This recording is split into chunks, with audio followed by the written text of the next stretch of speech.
음악부터 설레는군요. 이강민의 잡지사 5월호 두 번째 페이지입니다. 오늘은 박광일 선생님의 개인 사정으로 대신 밥광일 선생님을 모셨습니다. 밥 선생님 어서 오십시오. 네, 맛있는 밥이 다 완성되었습니다. 밥을 잘 져주세요. 네, 쿠쿠 박광일 선생님 함께 하시고 있습니다. 예전에 그림을 그립시다 밥 아저씨 혹시 아시나요? 네, 알죠. 오늘 약간 밥 아저씨 느낌으로. 그렇죠, 그렇죠. 네네네. 그 느낌으로 음식을 잘 묘사해 주시면 됩니다. 쉽지 않을 것 같아요. 네, 음식을 먹는 것도 좋아하는데 제가 방송을 이제 그 영상이 들어가는 방송도 여러 번 했었는데, 네. 근데 이제 그 방송에서 음식을 먹는 부분이 있었거든요. 근데 PD분들이 굉장히 난감해하고, 왜죠? 제가 맛있는 것도 표정이 없고요. 맛이 없는 것도 표정이 없으니까 결국은 나중에 손과 그다음에 숟가락 젓가락과 음식만 나중에 편집돼서 나가는 경우가 종종 있었습니다. 그래서 정말 맛있는데 따로 표현할 방법이 없고 맛있다 그냥 사실 이 일반 느낌이에요. 사람들이 뭐 이렇게 막 호들갑 떨면서 먹지 그렇죠, 않거든요. 그렇죠. 그런데 이제 방송에서 음식 정말 맛있게 드시는 분들은 보기만 해도 그렇죠, 그렇죠. 내일 당장 저 식당에 저 음식을 먹으러 가야겠다. 그거 다 기술입니다. 그러니까요. 그래서 그분들을 이렇게 그 방송에서 볼 때마다 정말 대단한 실력을 가지고 계시구나 이런 생각들을 하게 되죠. 오늘은 뭐 직접 드실 필요 없으니까 그냥 우리 구독자 여러분 군침만 싹 돌게 해주시면 충분하다 이렇게 말씀드리겠고요. 자, 지난 시간 이제 조선 잡력사 궁중요리사 편이었는데 저희가 그 무궁무진한 음식의 세계를 한 편에 담아보려 했다는 게 굉장히 과욕이었다는 걸 깨달았습니다. 해서 이번 시간에 조선인의 밥상 음식 이야기를 긴급 편성하게 됐는데요. 이 긴급 편성인가요? 긴급 편성입니다. 예, 그렇게 맞춰주시고요. 선생님, 우리나라가 음식 문화도 훌륭하고 맛있는 것도 워낙 많잖아요. 그럼 뭐 옛날부터 음식의 진심인 민족이었다 이렇게 볼 수 있을까요? 전 세계의 모든 나라가 음식의 진심이었습니다. 하긴 그렇지. 그런데 이제 우리나라 같은 경우가 그 음식의 진심인 것과 더불어서 그 요리에 관심을 가질 수 있게 된 배경은 한국이 가지고 있는 자연과 관련이 있습니다. 삼면이 바다니까 바다에서 나오는 재료가 있을 거고요. 산이 있으니까 산에서 얻는 재료가 있을 거고 들이 있으니까 괜찮은 나물과 곡식을 구할 수가 있는 거죠. 이런 나라가 실제로 많지 않습니다. 그러니까 어떤 나라들은 허브 자랑만 계속해요. 허브 자랑만. 근데 그 나라는 허브밖에 없거든요. 나라 자체가 산에 있으니까. 차밭밖에 없어. 그렇죠. 그러니까 이제 이런 어떤 나라하고 비교해 본다면 조금만 관심을 가지면 굉장히 많은 음식에 대한 재료를 이제 구할 수 있고 또 음식을 만들 수가 있는데 두 가지 관점에서 음식은 굉장히 풍부하면서도 또 때에 따라서 소략되어 있습니다. 풍부하다는 거는 조선 왕실이 여러 기록을 남기는 과정 속에서 이제 행사들을 할 때 음식과 관련된 기록을 정말 잘 남겨놨어요. 왕실에서? 네, 그래 진찬연이라고 하는 것이 있으면 진찬연 의궤가 있으면은 거기에 찬품 단자라고 해서 지금은 메뉴판이 있는데 이 메뉴판에 메뉴만 들어가 있는 게 아니라 이 음식을 어떻게 만들었는지에 대한 재료까지 같이 들어가 있습니다. 재료와 레시피까지. 이게 수천 종이에요. 야, 수천 종? 그러니까 한 번에 수백 가지의 음식이 나오니까 그 의궤가 수십 종류가 넘으니까 수천 종이 되는 거죠. 그러니까 이 음식이 굉장히 풍부해서 그래서 어떤 음식과 관련해서 우리 역사를 볼 때는 진짜로 먹는 거에 진심이구나. 이런데 문제는 조선시대 양반님들이 SNS를 안 하셨어요.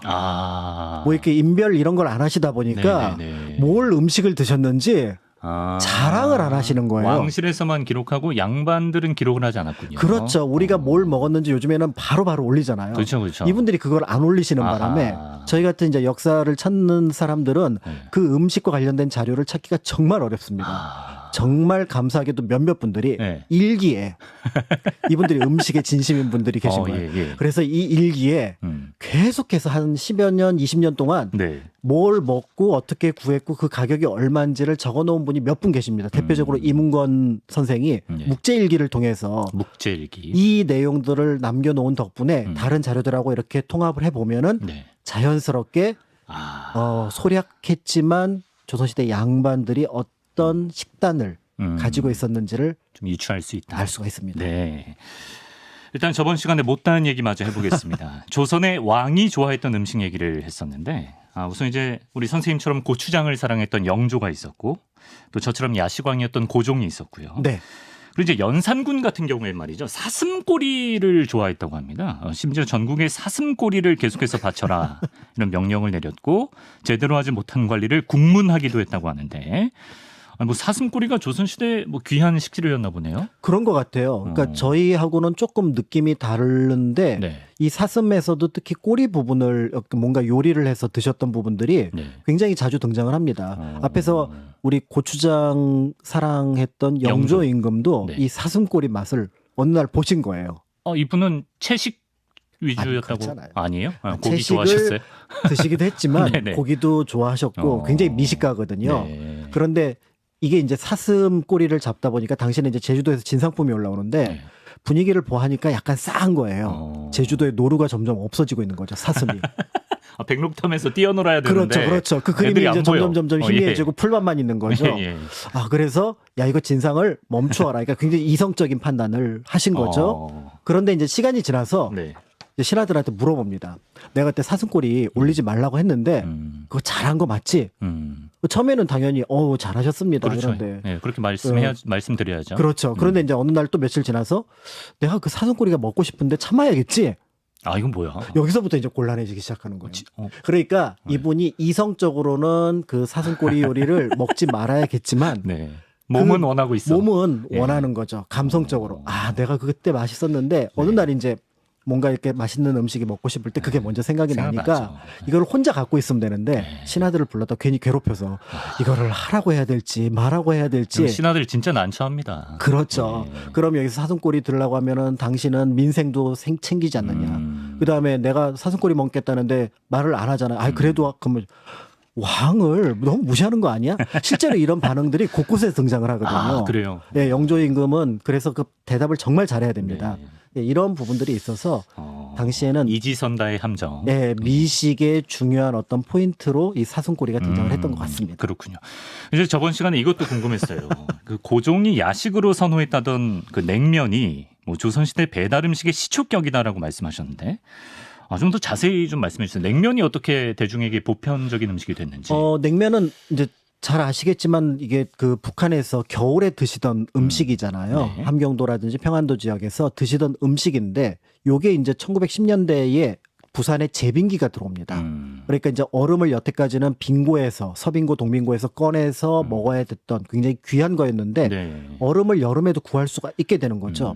그러니까 이 냉면을 여름에 먹으면 얼마나 더운 날 먹으면 하겠습니까? 그렇죠. 이게 그러니까 평양 일대에서 1910년대, 20년대에 인기를 끄는 거예요. 그러니까 이분들이 미식가였던 거죠. 그런데 당시 평양 분들은 이 장사 수완이 굉장히 탁월했거든요. 이 식당을 서울에 내자. 진짜? 그때부터? 서울에 내자라고 했던 거죠. 사실은 이제 고종 임금은 그 전에 드셨지만 이 냉면에 대한 수요가 조금씩 이제 있다라는 걸 파악했던 평양의 상인들이 서울에 분점을 냅니다. 이건 남쪽에서도 먹힌다. 그렇죠. 그러면서 이 냉면을 냈는데 그 시기가 또 뭐하고 맞아떨어졌냐면 우리나라가 외국 특히 이제 서양이나 일본에 비해서 없는 것 가운데 하나가 뭐지? 숙소하고 식당입니다. 숙소하고 식당이요? 호텔하고 식당이 없어요. 근데 맛있는 음식이 냉면이 있대요. 여성분들이 드시고 싶어요. 남자들이야 돈 딱 들고 가서 그렇죠. 냉면 한 그릇 주소 이렇게 하면 되는데 여성분들은 이게 부부 동반이면 모를까 혼자 가기는 좀 부담스러운 거예요. 그런데 배달이 되네요. 냉면 배달. 배달이 된다는 거예요. 이거 시켜 먹자. 그래서 당대에 이 냉면하고 가장 유명했던 배달 음식이 설렁탕인데 이게 심플하잖아요. 그 전까지는 한식이라 그러면은 몇 가지 찬이 곁들여야 되는데 그렇죠. 냉면과 그냥 그 한 그릇이면 뚝딱. 이게 찬이 없어도 되거든요. 그러니까 거기다 맛이 있고 집에서는 만들어 먹기 어렵고 여성들도 배달을 시켜 먹고 안전하고 그러면서 이 배달 음식이 유행을 하게 되면서 자연스럽게 다른 음식에도 영향을 끼쳤다라고 알려져 있습니다. 효종갱 그거는 뭡니까? 워낙 요새 예능 프로에서도 뭐 최초의 배달 음식 효종갱 이런 얘기를 많이 들어서 그렇죠. 이제 역사에서 제일 어려운 것 중에 하나가 최초를 찾아라. 확실하지 않습니까? 그래서 이게 제일 어려워요. 효종갱이 어떤 음식이에요? 효종갱이 뭐냐면 효자가 새벽 효자고 종자는 그 쇠북 종자입니다. 그러니까 새벽에 그 성문을 여는 종을 치잖아요. 네. 이때 먹는 국이란 뜻이에요. 갱은 국갱자거든요. 국이군요. 국. 그런데 당시에 한양 안에서는 밤새도록 음식을 만들 수가 없으니까 네. 이걸 어디서 만드냐면은 가까운 읍지였던 광주, 지금의 남한산성 일대에서 뭐 예를 들어서 전복이라든지 그 다음에 소고기라든지 이런 걸 토장국에 여러 가지 채소하고 버섯하고 넣어서 끓입니다. 저 건더기가 많네요. 네. 예. 그래서 이제 저걸 끓여가지고 밤새도록 끓여서 네. 새벽에 기다리고 있는 거죠. 새벽 해장국 느낌인가? 그렇죠. 그거를 동동동동 매가지고 예. 그리고 밤새도록 네. 술을 드신 양반님네들이 계실 그럴 거 것 아니에요. 같아요. 그럼 네. 거기에다가 배달을 쫙 하면은 네. 말 그대로 아침에 뜨뜻하게 잘 우려낸 고기 국물을 또 거기에 전복도 들어가 있을까 네. 해산물의 어떤 그 향취까지 보양도 되고 느낄 수 있어서 네. 조선시대 양반들이 드셨다라고 해서 배달 음식에 최초로 꼽는 음식 제가 듣기로는 지금도 경기도 광주 쪽 가면 효종갱 파는 집이 있다고 하던데. 여러 있습니다. 네. 네, 언제 그래- 저희랑 한번 남한산성 찍고 한번 가주세요. 썬킴 씨랑만 그렇게 다니지 마시고. 가는 건 문제 없는데요. 아 그래요? 네. 잡지사랑 한번 야유회? 그래서 전혀 상관없습니다. 예, 좋습니다. 예, 한번. 석 교수님이 야외 가셨어요? 아니 선생님이 썬킴 씨랑 썬킴 종종 선생님- 다니시는 것 같더라고요. 예, 뭐 같이 다니는 게 뭐 그렇게 뭐 그쵸 썩 좋지는 않지만 예, 그래도 같이 다니면 좋습니다. 네. 자 그리고 지난 시간 이제 방송 마무리하기 직전에 참 저와 에디터들을 충격에 빠뜨렸던 이야기가 나왔습니다. 이제 제가 선생님 제가 만약에 조선의 왕이라면 전 매일같이 수라에 제육볶음을 올리라고 명할 것입니다. 라고 얘기를 하면 숙수들이 네. 놀라서 아니 이분은 왜? 뭐 이렇게 혹시 출신이 뭐 심양 그러니까. 뭐 이렇게 그 이유가 조선시대에는 돼지고기를 안 먹었기 때문이라고 말씀하셨잖아요. 그렇습니다. 아 이게 진짜예요? 진짜예요. 거의 안 드셨어요. 그러니까 지금 이제 그 여러 자료를 통해서 보면 아까 이문건의 이제 묵제일기를 통해서 보면은 네. 이분이 그 고기를 그 먹는 거를 쭉 기록을 해놓은 게 있어요. 그러니까 이게 쭉 기록을 해놓은 게 있는데 1년에 한 70번 정도 고기를 드시더라고요. 그런데 거기에 그 비율을 조사를 해봤더니 네. 꿩이 33%, 소가 25%, 오. 닭이 12%입니다. 오. 그런데 돼지는 7%밖에 되지 않아요. 아 드시긴 드셨는데 거의 안 드신 거예요. 그러니까 잔치나 또 제사상에 돼지고기가 올라가긴 하지만 네. 거의 먹지를 않았고 네. 그러니까 돼지와 관련된 그 음식 만드는 법도 많이 알려져 있지 않기도 하고요. 아, 요리법도 예, 앞에서 말씀드렸던 노루 있잖아요. 네네. 조선시대 양반이 노루를 저기 돼지보다 많이 9% 먹었어요. 노루를 더 많이 드시죠. 예, 그러니까 그만큼 돼지요리는 어떤 의미에서 보면은 네. 조선에서는 그렇게 즐기지 않았던 음식이라고 볼 수가 있는 거죠. 실제로 태종 17년에 그 명나라 황제가 조선 사신단에게 이렇게 말했다는 기록이 있습니다. 조선인은 돼지고기를 먹지 않으니 쇠고기와 양고기를 공급하도록 하라.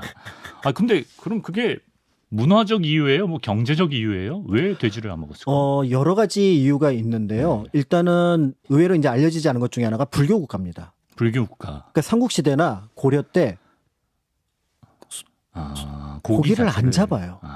그러니까 어떤 생물을 안 잡으니까 네. 이 요리 자체가 일단 발달하지 않았습니다. 그래서 이 돼지를 잘 잡지 못해서 소를 잘 잡지 못해서 요리를 잘 못한다는 얘기가 곳곳에 들어 남아있어요. 있습니다. 네. 그런데 이제 조선시대는 어쨌든 그 불교에서는 좀 벗어나긴 했는데 이제 그러다 보니까 기르는 것과 관련해서 사실 이제 가축을 기르잖아요. 네. 가축을 기르는데 소는 왜 길렀느냐라고 네. 물어보면 사람들이 당연하죠. 일 시켜야 되니까. 농사 농사 지어야 되니까. 닭은 왜 기릅니까? 그랬더니 알 나니까. 그렇죠. 그러면 돼지는 그랬더니 돼지는 고기 말고는 생산을 못 하는구나. 그렇죠. 네. 돼지는 포유류 중에서 가축으로 기르는 동물 가운데 유일하게 젖을 쓸 수 없는 동물입니다. 아, 그렇죠. 그다음에 두 번째는 네. 소는 풀을 먹습니다. 네.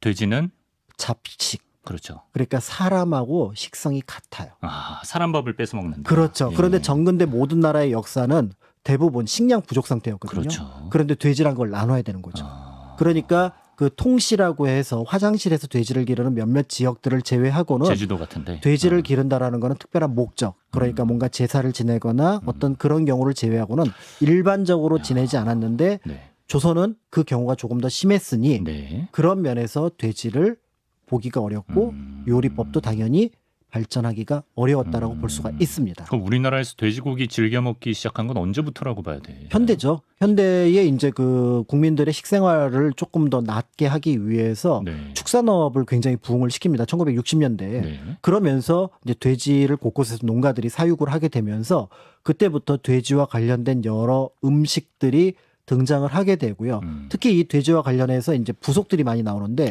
예전에 있는 집에서 먹었던 그 북한 지역에서 먹었던 네. 순대를 대중적으로 생산을 해내서 순대와 관련된 요리, 순댓국 이런 것들이 이제 만들어지게 된 것도 그 이후의 시기라고 볼 수가 있습니다. 네. 그래서 이제 돼지에 관한 요리법 자체도 이제 발달하지가 못했기 때문에 이제 구워 먹는 거예요. 그래서 지금의 코리안 바비큐가 유행하게 된 것도 그런 이유에서. 그렇죠. 예. 삼겹살도 사실은 이걸 어떻게 먹지? 이거 기름도 많고. 목살이라면 그냥 이렇게 삶아서 네. 모래 이렇게 점여서 담백하게 먹으면 예. 될 텐데 네. 어떻게 먹지? 그러다가 누군가가 구워. 한번 구워봐. 네, 그래서 시초는 뭐 탄광지에서 시작됐다 어디서 시작됐다라고 얘기를 하는데 네. 알 수는 없고 어쨌든 돼지를 이제 대중적으로 먹기 시작한 그 즈음에 개발한 요리법인데 뜻밖의 돼지 기름에 돼지를 튀겨서 먹으니까 구워서 먹으니까 맛있죠. 이게 굉장히 단맛이 나거든요. 돼지 기름은 다르지. 예, 그러면서 자연스럽게 네. 이것이 이제 우리나라를 대표하는 음식이 되고 전 세계에서 이 기름 많은 고기를 어떡하지라고 할 때 맞아. 한국에서 바로 전화가 옵니다. 그렇다더라고요. 우리 쪽으로 수입해 네. 주세요. 수출해 주세요. 그러면은 뭐 폴란드에서 에콰도르에서 네. 곳곳에서 네. 돼지가 들어와서 근데 정작 우리나라 와서 드시면 다 맛있다 그러는데 왜 그 나라에서 안 먹는지 모르겠어요. 그러니까요. 예. 그렇습니다. 사슴꼬리는 먹었어도 삼겹살은 잘 먹지 않았던 조선. 지금과는 사뭇 다른 육고기 문화였고요. 이번엔 물고기 얘기를 해보겠습니다. 뭐 생선구이야 있었을 것 같고 지금은 사실 생선을 회로도 많이 먹는데 옛날에도 회에 대한 기록이 있습니까? 드셨을 거예요. 바닷가에서는. 근데 기록은 많지 않습니다. 그래서 보통 회라고 하면 고기, 그러니까 달월변에 이제 그 모일 회자를 쓰게 되는데 이 달월이 그러니까 말 그대로 육고기를 가리키는 거거든요.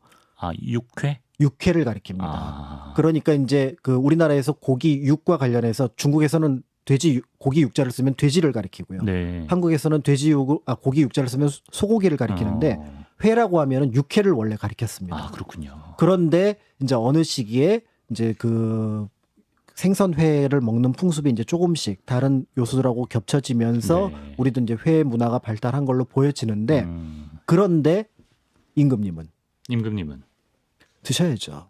뭘요? 회를.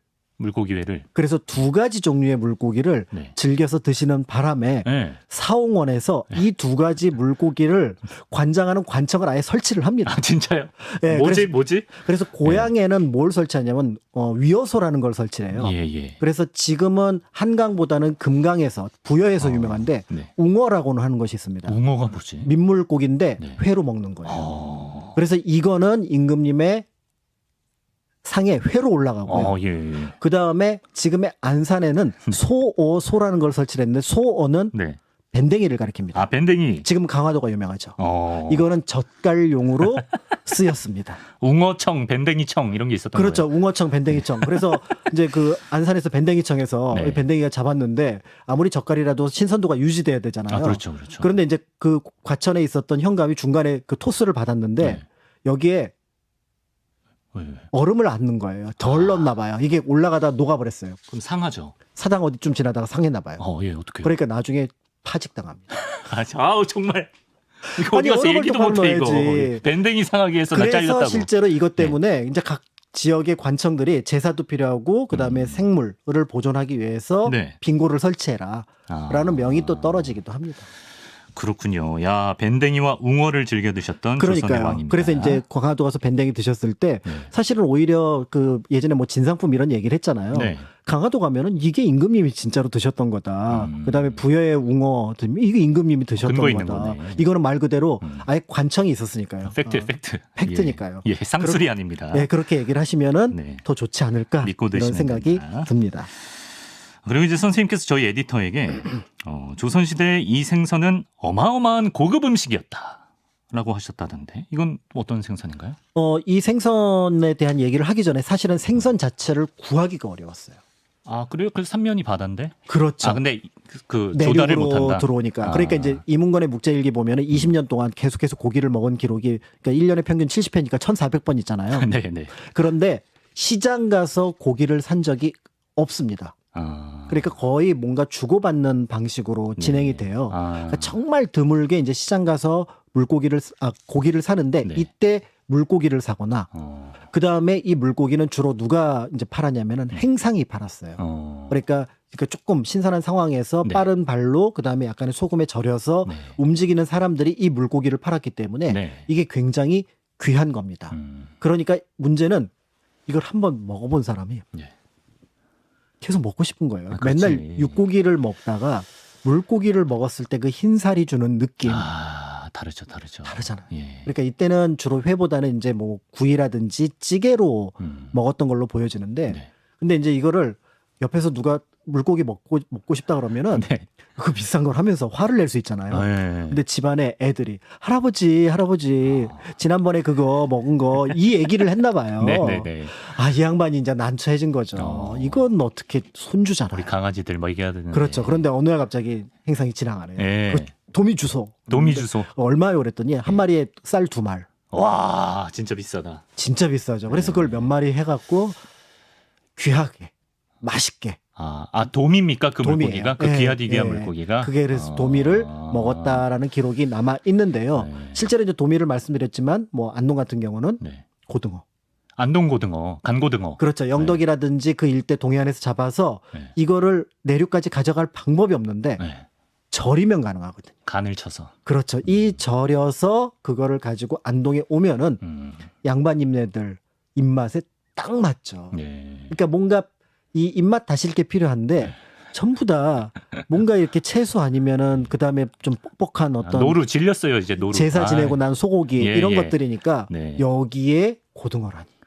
그러니까 지금 우리가 생각하는 생선하고 비교해 보면은 그때 느꼈던 별미 특식 느낌이에요. 완전한 특식이죠. 네. 그러니까 그 느낌으로 그분들은 드셨을 거고, 그러니까 바닷가 분들은 쉽게 드셨겠지만 그게 내륙으로 오는 순간은 굉장히 귀한 그런 음식이었을 거다. 이렇게 생각을 하시면 좋을 것 같아요. 도미야 뭐 지금도 옥돔 참돔 워낙에 귀하죠. 그리고 이제 지난주에 왕이 먹는 수라에 대해서 저희가 살펴봤는데 이제 왕 말고 양반들이 또 기록이 많지는 않다고 하셨지만 어떤 음식을 먹었는지 궁금한데 뭐 기록이 남아 있는 것 중에는 또 어떤 게 있습니까? 앞에서 이제 말씀드렸던 것처럼 이제 묵제일기에 보면은 그 육식에 대한 기록들이 남아 있는데 네. 의외로 꿩 요리를 굉장히 많이 먹었어요. 꿩이 33%고 그다음에 소가 25%니까 네.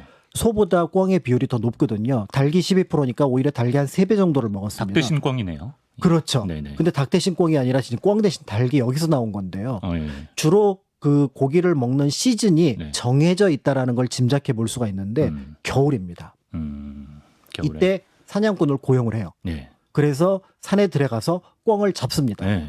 운이 좋으면 노루도 잡습니다. 네. 그래서 이걸 가지고 이제 요리를 하게 되는데 네. 그런데 이제 집안에 이제 사람들이 얘기를 하는 거죠. 꿩 우리 맨날 먹었는데 물려요.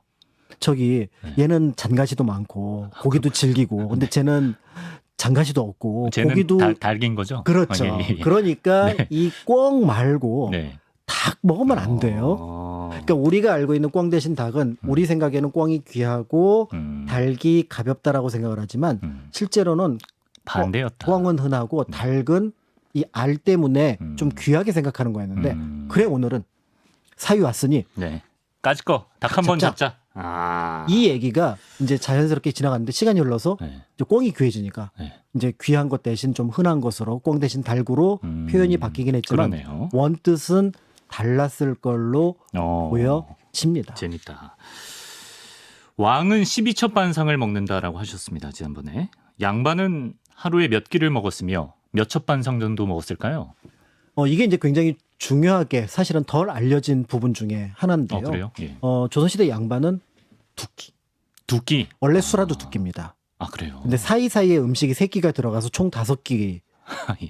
간식을 계속 넣어드리는구나. 드시는 거죠. 예, 그리고 예. 간식 버전보다는 거의 정식에 가까운 그래요? 예. 그런 어떤 음식인데 네. 양반들은 말 그대로 2끼를 먹습니다. 아침, 저녁. 네. 그리고 이제 낮에 낮것이라 그래가지고 네.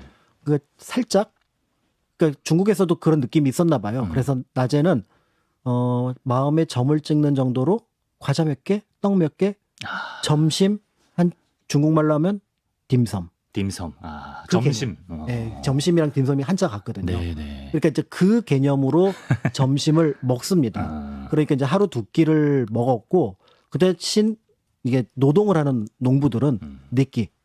아, 일해야 되니까. 5끼. 이렇게 많이 먹었다고 합니다. 네. 근데 이제 양반들이 그때 이제 뭐 냉장고가 있던 시대도 아니고 유기농 식재료밖에 없잖아요. 그렇죠. 그럼 반찬 같은 거 어떻게 보관하죠? 그 반찬 보관을 한 광을 따로 만들어 두는 거죠. 그러니까 이제 지금은 덜하지만 예전에는 땅을 파서 뭔가 이제 거기에다가 그 음식물 같은 것들을 저장하는 묻어서 네, 이런 것들을 이제 썼던 부분들이 있었고요. 네. 그러다 보니까 이제 음식이 오랫동안 저장하지 못하는 것들, 특히 겨울에 이 우리 같은 경우는 겨울이 길거든요. 네. 그러니까 이제 자연스럽게 겨울에 채소를 먹을 방법. 어떻게 김장. 김장을 하는구나. 네, 그래서 이 발효 음식이라고 하는 것들이 네. 이제 처음에는 간장 정도, 외국은 간장 정도만 있는데 한국은 그 채소를 발효시키는 것들이 이제 젓갈이 들어가면서 이제 발효가 되는데요. 네. 이제 이런 어떤 것들을 만들게 된 배경도 사실은 이제 어떻게든지 뭔가 그치. 음식을 계속 먹어볼 수 있는 방법 이런 것들을 생각하다 보니까 필요는 발명의 어머니. 만들어진 거죠. 근데 이런 것들을 이제 살펴보다 보면은 우리가 지금 이제 이 방송 저도 끝나고 이제 네. 점심을 함께 또는 저녁을 하셔야죠. 먹으러 갈 거고요. 네. 그다음에 이제 저녁에 이제 뭐 장 보시는 분들 주말에 장 보시는 분들이 있는데 네. 장 봐갖고 와서 냉장고에 넣잖아요. 네, 네. 사실은 언제 어디서나 음식물을 살 수가 있고 그 재료를 우리 집에 보관할 수 있다. 그렇지. 이게 특별한 거네. 이게 어마어마한 현대의 산물입니다. 그래서 냉장고가 있는 것과 냉장고가 없는 것으로 네. 어떤 의미에서는 현대와 그다음에 현대 이전의 시대를 구분할 수가 있는 거고요. 더 나아가서 냉장고가 생기면서 재료의 경계가 즉 거리의 경계가 사라집니다. 그래서 우리는 지금 이게 국산이냐고 아니냐 물어보잖아요. 네네. 조선시대 양반들은 어이가 없는 거죠. 그렇지, 그렇지. 이게 혹시 외국에서 들어왔어? 아 그러면 이 음식은 못 그러네, 먹는 거예요. 그러네. 이거는 네. 어떻게 몇 달을 걸쳐서 들어왔는데 그렇지. 파리 안 음식이 날리면 먹겠습니까? 다행이지. 그러니까 예. 이제 그 개념도 같이 생각을 해보면은 야. 이 음식이 가지고 있는 역사성. 저 이제 마트에서 장 보면서 감격의 눈물을 흘릴 것 같습니다. 그렇죠. 조선시대 선생님. 어떤 양반도 그다음에 진짜로 임금님도 진짜로 아주 일부를 제외하고는 네. 이렇게 언제든지 음식을 골라서 먹을 수 있는 적은 없었습니다. 그렇습니다. 자, 끝으로 사진 하나 보겠습니다. 조선시대 양반들이 독상이라는 관습이 있었다고 합니다. 혼자 방에서 식사하는 문화인데요. 근데 저기 말인 좀 그럴싸한데 그냥 혼밥 아닙니까? 혼밥? 그렇죠. 네. 조선시대 양반은 모름지기 혼밥입니다. 겸상하지 않습니다. 아, 왜 그랬을까요? 그냥 그거는 기본이에요. 기본이에요. 네, 유교 그래서 문화에서. 혼밥하지 않고 겸상하지 않고 네. 기본인데 유일하게 겸상을 하는 사례는 있습니다. 바로 뭐냐면은 할아버지하고 손주. 아, 워낙에 이제 귀여우니까 네. 그리고 이제 어떻게 보면 어른이 아니라는 의미에서 같이 겸상을 하게 되고요. 네. 이 겸상의 개념이 우리나라에 본격적으로 퍼진 거는 일제강점기입니다. 아, 그래요. 왜냐하면 이제 이 겸상을 안 하니까 어떤 일이 발생하면 음식물 낭비가 조금 있어요. 물론 조선시대는 상상할 수 없는 게 네. 상물림이라 그래서 남자들이 먹고 여자들이 먹고 네. 아랫사람들이 먹습니다. 그 같은 반찬을 남는 그렇죠. 걸로 같은 상을. 예. 예. 그러니까 상이 음식에 남지는 않지만 네. 그런데 이제 이런 부분들이 점점 시간이 지나가면서 이걸 뭔가 다른 방법으로 고안을 하게 되는데 일제가 문화라는 이름을 빗대어서 가족끼리 먹으라고. 그러니까 처음에는 반발을 했죠. 어떻게 가족끼리 먹느냐. 남자, 그렇죠. 여자, 예. 아이, 어른이 어떻게 같이 먹느냐라고 네. 하지만 지금은 이제 그게 하나의 이제 문화로 되었다는 그렇죠. 점. 네. 그런 면에서 볼 때 이제 옛 전통이 어떤 것이었는지를 살펴본다면 전통대로 하고 싶으면 사실은 20명 모였다. 네. 그럼 상이 20개입니다. 아, 그때 따로따로 다. 네, 실제로 기억자로 이렇게 쭉 앉아서 드라마나 영화에 아, 나오는 그 것처럼 설거지 누가 해 다. 진짜. 제 말이. 아이, 정말. 그러니까 이제 그런 부분들이 있었는데요. 네. 다만 또 하나 생각해 볼 거는 그래서 한정식은 우리 문화가 아닙니다. 아, 그런가요? 한정식 보면 2명, 4명 같이 앉잖아요. 그렇죠. 근데 거기에 보면은 우리나라 음식뿐만 아니라 일본, 중국 음식도 같이 올라가요. 그러네. 요거는 근대에 한식을 상업화하는 과정 속에서 나타났던 거라는 점. 그래서 임금도 12첩 반상인데 한정식 보면 20첩, 30첩 되잖아요. 많죠. 예. 이 정도면 역적이에요. 그치. 임금보다 많이 먹고. 이건 반역이거든요. 네. 그러니까 이제 그 얘기는 뭐냐면 음식 문화가 굉장히 최근에 큰 변화를 일으켰겠구나를 염두에 두시고 음식 문화를 보시면 그렇습니다. 것 같습니다. 심지어 우리가 한정식이라고 부르는 것조차 최근에 변한 것이다. 불고기도 그렇고. 불고기도 그렇고 네. 또 여운을 남기고 끝내시네. 불고기 얘기 그쵸 불고기. 아 뭐야 항상 이렇게 떡밥 던지고 네, 가세요. 1962년에 생긴 불고기판. 알겠습니다. 요전법, 예, 네. 요전법. 예, 구독하세요. 불고기 듣고 싶으시면. 예. 자 오늘 조선인의 밥상 함께했습니다. 또 최불암 선생님 못지않게 아주 맛있게 소개해주신 우리 박광일 선생님 오늘도 고맙습니다. 감사합니다.